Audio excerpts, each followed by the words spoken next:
Шановні світловодці, як ви бачите, на вулиці Приморській розпочалися роботи по відновленню асфальтного покриття.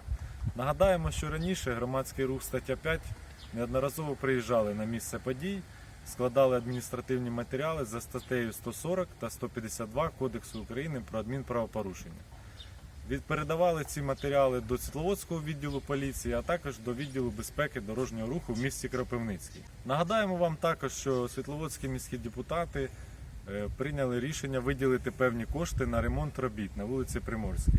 Тому долучайтеся, контролюємо разом цей процес.